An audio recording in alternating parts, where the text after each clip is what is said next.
Hello friends, मैं विकास शाक्या और tips and tricks with dot net. इसमें आज हम डिस्कस करने जा रहे हैं कैसे हम एंटिटी डेटा फ्रेमवर्क को यूज़ कर सकते हैं एक MVC एप्लीकेशन के साथ। और लास्ट वाले वीडियो में मैंने डिस्कस किया था कि कैसे एक MVC एप्लीकेशन आप क्रिएट कर सकते हैं जिसमें आप एक पर्टिकुलर टेबल के लिए रिकॉर्ड्स क्रिएट कर सकते हैं, एडिट कर सकते हैं, उन्हें डिलीट कर सकते हैं। तो उसी तरीके से आज हम एक सिंपल एप्लीकेशन बनाएंगे जिसमें एक लॉगिन डिटेल्स करके एक टेबल है मेरे पास। मैं आपको दिखा देता हूँ। ये टेबल है मेरे पास लॉगिन डिटेल करके। यहाँ पर बहुत से लॉगिन आईडीज़ यहाँ पे पड़े हुए हैं। तो इसमें मुझे करना ये है कि किसी एक लॉगिन आईडी को लॉगिन करने के बाद उसके पासवर्ड का यूज़ करके ये देखना है कि ये वैलिड यूज़र है या नहीं है। और अगर ये वैलिड यूज़र नहीं होता तो फिर हम एक मैसेज डिस्प्ले करेंगे कि this is not a valid user. Otherwise हम वापस मेन पेज पे, जो एप्लीकेशन का मेन पेज होता है, उस पर मूव कर जाएंगे। ठीक है, तो ये हम करने जा रहे हैं। सो आइए इसको शुरू करते हैं। एक नया प्रोजेक्ट यहाँ से सिलेक्ट करते हैं, ASP.NET वेब एप्लीकेशन फ्रेमवर्क। और यहाँ पर आप इसका नाम दे सकते हैं वेब टेस्ट वेब ऐप नाम दे दिया। और मैं अपनी अधिकतर प्रोजेक्ट इस लोकेशन पे बनाता हूँ एंड देन क्रिएट करते हैं। और यहाँ पर आते हैं।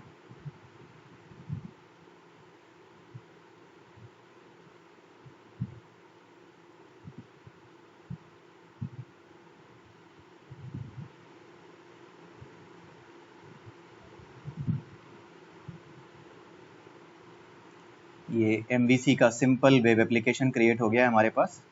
और सबसे पहले हम यहाँ पे क्या करेंगे, एक जो टेबल थी मेरी, उसके साथ मैं अपना एंटिटी डेटा सोर्स को कॉन्फ़िगर कर दूंगा।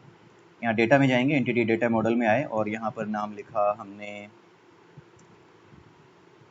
लॉगिन डिटेल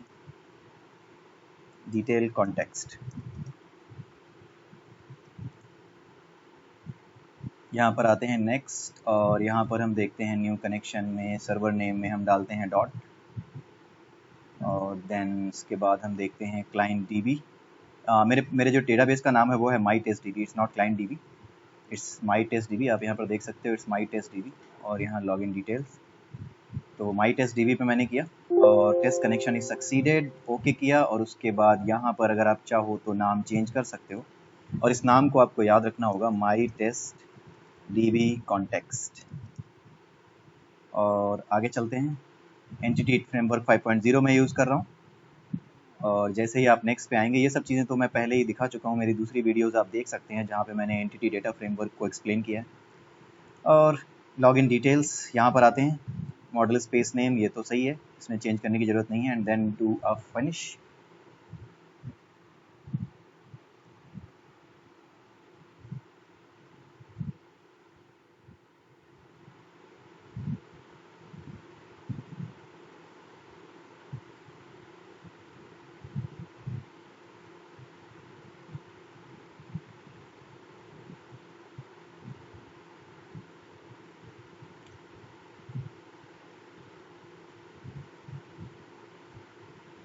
थोड़ा सा स्लो है मेरा सिस्टम, सो आप 1 मिनट तक का बढ़ा सकते हैं अगर आप चाहें तो। इस वीडियो को आप फॉरवर्ड कर सकते हैं फॉर 1 मिनट। आ गया यहाँ पर। सो अब यहाँ पर हमारे पास सारी चीज़ें आ गई हैं। अब सबसे पहले हम क्रिएट क्या करेंगे, हमारे पास ये आप देख लो किस टेबल में ये आया है, किस क्लास में ये आया है। उस क्लास का नाम है लॉगिन डिटेल्स और इसके अंदर user ID, login ID, display name, password वगैरह ये सारी चीज़ें आ गई हैं। जो कुछ भी हमारे डेटाबेस में थी उन कॉलम के बेसिस पे ये एंटिटी हमारी यहाँ पर जनरेट हो गई है, क्लास जनरेट हो गई है उस एंटिटी के लिए। अब इसके बाद हम आते हैं कंट्रोलर्स पे। सो कंट्रोलर्स में आने के बाद हम इसमें ऐड करते हैं, एक नया कंट्रोलर ऐड करते हैं। और वो कंट्रोलर ऐड करेंगे MVC5 controller with views using entity framework. या फिर एक एम्प्टी कंट्रोलर आप ऐड करो, हमें सिर्फ एक पेज चाहिए, उसी एक पेज से हम सारा काम करेंगे, इसलिए MVC5 कंट्रोलर आप ऐड करो, एम्प्टी कंट्रोलर। और इसका नाम दे दो आप लॉगिन यूजर कंट्रोलर। तो लॉगिन यूजर कंट्रोलर के नाम से एक एम्प्टी कंट्रोलर बन गया और यहाँ पर हमारा ये कंट्रोलर क्लास आपको जनरेट होती हुई दिख जाएगी। ये हमारी कंट्रोलर क्लास जनरेट हो गई। ठीक है, अभी यहाँ पे कुछ नहीं सोचना है हमें सीधे सीधे क्या करना है, यहाँ आना है इस पे व्यू पे। व्यूज़ में आने के बाद आप देखोगे लॉगिन यूज़र, जिस नाम का हमारा कंट्रोलर है ना, उसी नाम का यहाँ पर एक फोल्डर क्रिएट हो जाता है। ये तो आपको पता ही होगा, अगर आपको MVC का जरा सा भी आइडिया है तो यू नो कि जिस नाम का कंट्रोलर क्रिएट करते हैं उसी नाम का एक फोल्डर क्रिएट हो जाता है, एक डायरेक्टरी क्रिएट हो जाती है। और यहाँ पर आपको क्या करना होगा, एक नया व्यू ऐड करना होगा, ऐड व्यू। जब आप यहाँ पर एक नया व्यू ऐड करेंगे तो इसका नाम आप रख सकते हैं लॉग इन द यूज़र। मैंने ये नाम रख दिया log in the user. Template यहाँ पर मेन काम है हमारा। टेम्पलेट में देखते हैं एम्प्टी नहीं लेंगे, हम क्रिएट लेंगे। ठीक है, क्रिएट इसलिए लेंगे ताकि सारे फील्ड्स हमारे सामने विजिबल हो जाएं। लॉगिन करने के लिए जो भी यूज़र के लिए फील्ड हो सकते हैं, फिर उनमें से जो फील्ड लॉगिन करने के लिए ज़रूरी है सिर्फ वही हम डिस्प्ले करेंगे, बाकी सारे फील्ड्स हम छुपा देंगे। So let me show you कि कैसे वो करेंगे। यहाँ पर आपके सामने फिर वही आ गया लॉगिन डिटेल्स, यहाँ पर आप सिलेक्ट कर सकते हो जो आपका मॉडल क्लास है। और डेटा कॉन्टेक्स्ट क्लास, इस नाम का हमने डेटा कॉन्टेक्स्ट क्लास क्रिएट किया था, माई टेस्ट DB कॉन्टेक्स्ट, इसको आप याद रखिएगा। और यहाँ पर आप पेज लेआउट व्यू में आते हैं, लॉगिन यूज़र होम में आते हैं, सॉरी शेयर्ड में आते हैं, यहाँ layout.cshtml इसको ओके कर देते हैं एंड देन ऐड कर देते हैं। यहाँ पर आपको बिल्ड करना पड़ेगा पहले, जैसा कि मैंने पिछले वीडियोस में भी बताया है कि जब एक बार आप ऐड कर लेते हो reference for data entity framework, after that you need to build your application and then only you should add all these things like web pages or any views, right? तो यहाँ पर हम इसका नाम लिख देते हैं login the user। इस नाम का हमने व्यू क्रिएट कर दिया एंड देन क्रिएट पे आते हैं एंड देन मॉडल क्लास में आते हैं, लॉगिन डिटेल्स क्लास में आ गए हम। और यहाँ पर माई टेस्ट DB कॉन्टेक्स्ट, इसको हमने सिलेक्ट कर लिया। layout.html वो पहले से ही सिलेक्टेड था। सो हमने इसको जैसे ही क्रिएट किया वैसे ही, ये पहली बार में क्रिएट हो जाना चाहिए, वैसे कई बार क्या होता है कि नहीं होता, बट हाँ यहाँ पे ये क्रिएट हो गया और लॉगिन द यूज़र इस नाम से ये क्रिएट हो गया है। अब इसमें जितने भी फील्ड्स थे जो भी आपके डेटाबेस में डेटाबेस से उठ करके इस एंटिटी में आए थे, यूज़र आईडी, लॉगिन आईडी, ये सारी चीज़ें आपको दिखाई देंगी जैसे ही आप इसको ओपन करोगे। लॉगिन द यूज़र, इसको अगर आप ओपन करते हो, यहीं से आप डायरेक्टली इसे चला दो तो डायरेक्टली यही पेज ओपन होगा आपके एप्लीकेशन में।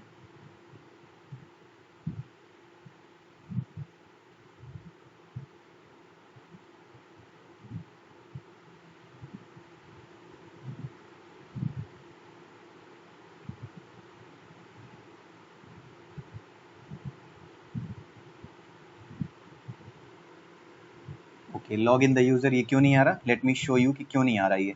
आपने ये कंट्रोलर देखा होगा, लॉग इन यूज़र कंट्रोलर। इसमें जब भी आप कोई नया व्यू ऐड करते हो, जैसे लॉग इन द यूज़र नाम का व्यू ऐड किया है, ठीक है, तो इस नाम का कंट्रोलर यहाँ पे अवेलेबल होना चाहिए। ठीक है, तो यहाँ पर आप एक गेट कंट्रोलर लिखो, HTTP गेट, और उसके बाद आप आओ यहाँ पे नीचे पब्लिक और action result.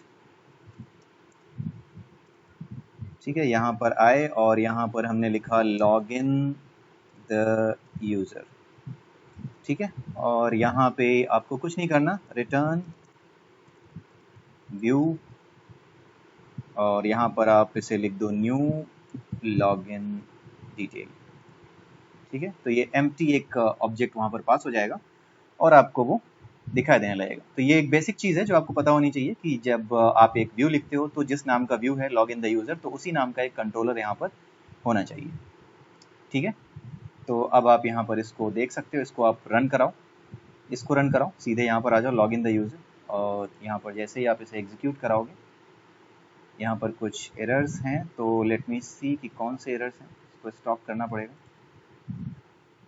There were some errors यहाँ पे कहीं, जब मैंने इसको ऐड किया है लॉग इन द यूज़र में, या इस यहाँ पर सेमी कॉलन नहीं है। ठीक है, वापस यहाँ पे आते हैं लॉग इन द यूज़र पे, वापस इसे चलाते हैं।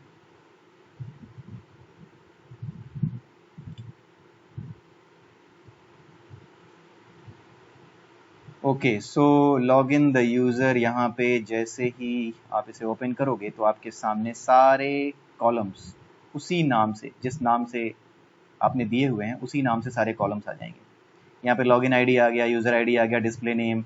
अब बट बात यह है कि ये सारे कॉलम नेम्स हैं, एज इट इज़ आ गए हैं, हमको इसका डिस्प्ले नेम चेंज करना होगा। और सबसे बड़ी बात यह कि जो फालतू के कॉलम्स हैं जो हमें नहीं दिखाने चाहिए लॉगिन करने के लिए यूज़र को, वो सारे हमें हटाने पड़ेंगे। जैसे हमें कितने चाहिए, सिर्फ ये चाहिए लॉगिन आईडी और दूसरा चाहिए पासवर्ड, और यहाँ पर इसका नाम चेंज करना होगा लॉगिन प्लीज़, या फिर लॉगिन मी, या फिर सिंपली लॉगिन। ठीक है, तो आइए इसको सही करते हैं। कैसे करना होगा इसे, वापस उसी पेज पे चलते हैं, लॉगिन डिटेल्स, सॉरी पेज नहीं, उस क्लास पे चलते हैं, और यहाँ पर आप ये लॉगिन आईडी, पहले तो हम उसको सही कर लेते हैं। लॉगिन द यूज़र में जो जो चीज़ें हमें दिखानी नहीं है, पहली चीज़ तो हमें ये नहीं दिखानी कि यूज़र आईडी हमें शो नहीं करानी। उसके अलावा हमें ये लॉगिन आईडी शो करानी है जिसमें नाम है यूज़र का। उसके अलावा हमें डिस्प्ले नेम शो नहीं कराना क्योंकि हमें लॉगिन कराना है यूज़र से, इसकी ज़रूरत नहीं है। कंट्री भी डिस्प्ले नहीं करानी, ये भी हटा दीजिए। ये सब मैं व्यू से हटा रहा हूँ, जो व्यू जनरेट हुआ है ना उस व्यू से हटा रहा हूँ। उसके बाद आप इसे कॉन्टैक्ट नंबर को भी इसे हटा दीजिए। उसके बाद आपका ये पासवर्ड, इसे भी हटा दीजिए। नहीं सॉरी, पासवर्ड तो रहेगा। ये लॉग्ड इन जो फ्लैग है इसे हटा दीजिए। ठीक है, आपका सारा काम हो गया। और नीचे ये जो क्रिएट बटन था इस पे लिख दीजिए लॉगिन मी। ठीक है, अब जरा इसको ओपन करके देखते हैं कैसा दिखता है।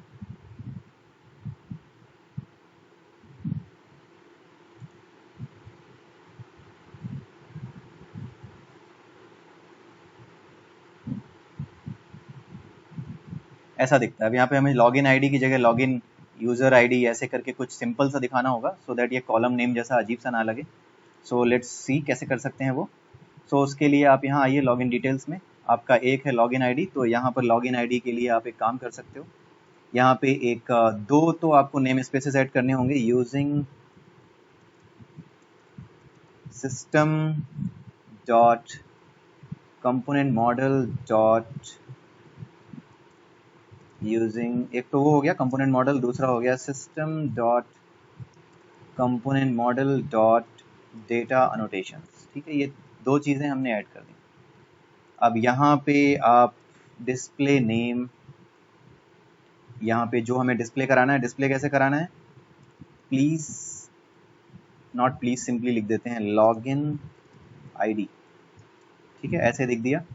उसके बाद क्या किया कि ये हमें वैलिडेशन एक और लगाना है कि ये एक ऐसा फील्ड होना चाहिए जो कि जो यूज़र है उसे प्रोवाइड करना ही करना है। अगर वो प्रोवाइड नहीं करेगा तो हम क्या करेंगे, एक एरर मैसेज दिखाएंगे। और वो एरर मैसेज क्या होगा, प्लीज़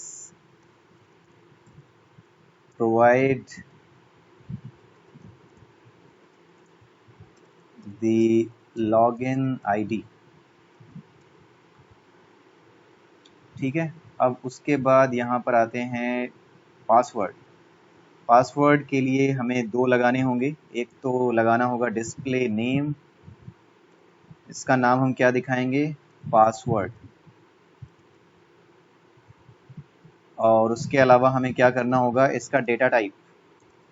सिंस ये एक पासवर्ड है तो ये दिखना भी चाहिए पासवर्ड की तरह, ऐसा ना हो कि जो कुछ हम उसमें टाइप कर रहे हैं वो डिस्प्ले होने लगे। तो उसके लिए हमें क्या करना होता है, ऐसे देना होता है डेटा टाइप डॉट पासवर्ड। ठीक है, और इसके बाद हमें क्या करना होगा, डेटा टाइप डॉट पासवर्ड, उसके अलावा इसको भी रिक्वायर्ड बनाना होगा।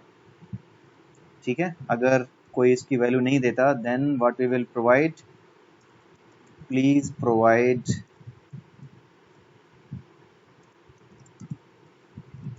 The password. ठीक है, तो ये पासवर्ड प्रोवाइड करना होगा हमें। ठीक है, तो ये चीज़ हो गई, please provide the password. And अब हम देखते हैं कि क्या हो सकता है इसमें, लॉग इन द यूज़र। अब यहाँ पर अगर हम डिस्प्ले करें तो क्या ऐसा डिस्प्ले हो रहा है या नहीं हो रहा है, पहले वो देख लेते हैं।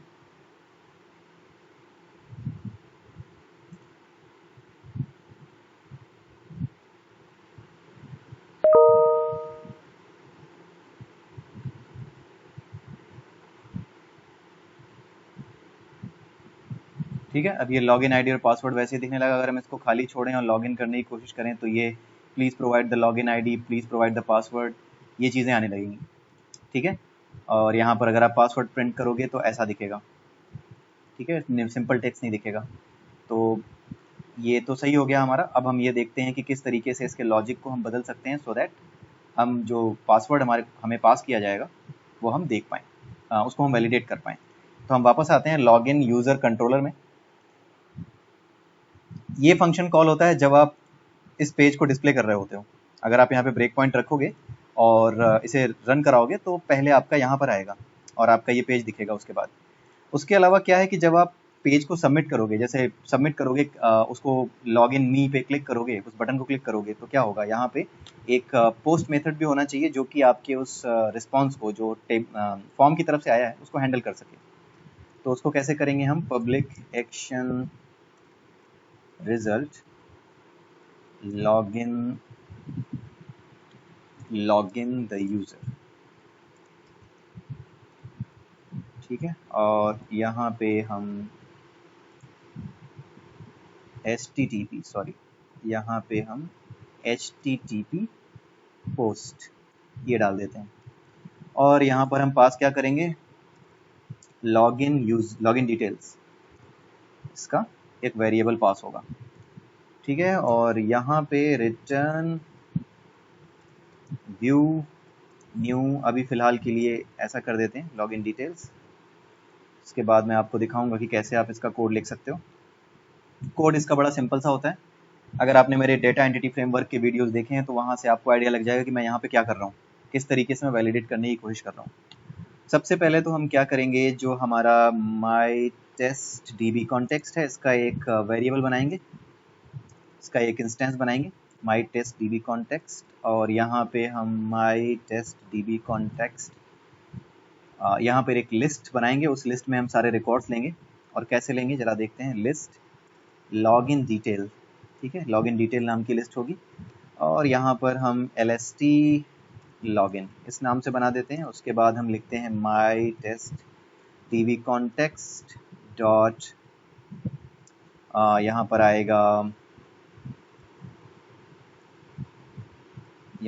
आएगा, इसका जो लिस्ट होती है DB लॉगिन डिटेल्स करके होगी, हाँ लॉगिन डिटेल्स करके आती है।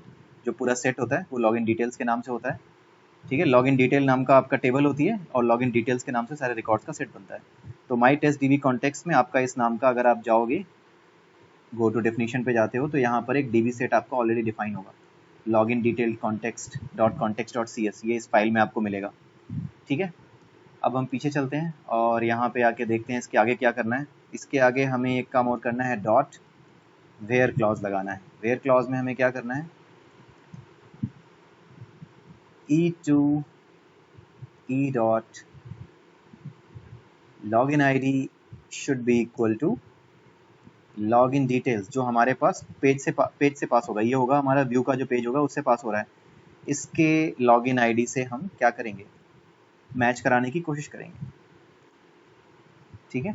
और यहाँ पे हमने इसको मैच कराने की कोशिश की, डॉट टू लिस्ट, ठीक है। और इस तरीके से क्या होगा, इसको ज़्यादा वो नहीं करते हैं स्टाइल में, यहाँ पे सीधे ले आते हैं कि जगह है हमारे पास। सो ये क्या करेगा, जो हमारा डिटेल है उसको लॉगिन आईडी को चेक करेगा कि ये जो लॉगिन आईडी हमें पास हुई है वो सारी डिटेल्स उठा लाओ, डेटाबेस रोज जो टेबल्स हैं उसकी रोज से उठा लाओ वो सारी डिटेल्स जो कि इस लॉगिन आईडी से मैच करती हैं, ठीक है। और लॉगिन आईडी यूनिक होती है इसलिए वो एक ही होनी चाहिए। सो हम क्या करेंगे, यहाँ पर ये चेक करेंगे, if LST login dot count is greater than 0 is equal to 1, basically ये एक होना चाहिए, ओनली 1, ठीक है। अगर ये एक है तो फिर बढ़िया है, अगर एक नहीं है तो हमें एक मैसेज दिखाना होगा, उसी पेज पे वापस जाना होगा और एक मैसेज दिखाना होगा, ठीक है। तो अब हम यहाँ पर इसको लिखेंगे। अब अगर एक काउंट आया तो हम इसका पासवर्ड मैच कराएंगे। इफ़, उससे पहले हमें क्या करना होगा, जो भी रिकॉर्ड हमारे पास है लॉगिन डिटेल का उसको निकालना पड़ेगा। और वो कहाँ से निकलेगा, LST login डॉट फर्स्ट, क्योंकि एक ही रिकॉर्ड आना चाहिए तो फर्स्ट से हमारा पहला रिकॉर्ड यानी एकमात्र जो रिकॉर्ड होगा वो हमें यहाँ से मिल जाएगा। उसके बाद हम यहाँ क्या करेंगे, if LD dot password is equal to, जो हमारा लॉगिन डिटेल आया है हमारा कहाँ से आया है, जो पेज से आया है ये वाला, login details dot password, then क्या होगा, हम यहाँ पर इसे सक्सेसफुल लॉगिन दिखा देंगे। उसके लिए हमें क्या करना होगा, व्यू बैग के अंदर एक मैसेज सेट करना होगा, view bag dot success MESSAGE message is equal to logged in, ठीक है। ये मैसेज हमने सेट कर दिया। और उसके बाद हम कहाँ जाएंगे, रिटर्न व्यू, उसी पेज को मैं दिखा दे रहा हूँ जस्ट फॉर द सिंप्लिसिटी, ठीक है। आप चाहो तो उसको कहीं और भी रिडायरेक्ट कर सकते हो, कैसे और कहीं रिडायरेक्ट किया जाता है वो मैं आपको दूसरी वीडियोस में बता दूंगा, ठीक है। अगर ये लॉग्ड इन हो गया तो ये मैसेज होगा, ये मैसेज कैसे डिस्प्ले करेंगे ये भी मैं आपको दिखा दूंगा, लॉग्ड इन। उसके अलावा अगर ये नहीं होता ऐसा ये फेल हो जाता है, पासवर्ड नहीं मैच करता, देन व्हाट विल हैपन, आप यहाँ पर आओगे और यहाँ पर आप इसको करोगे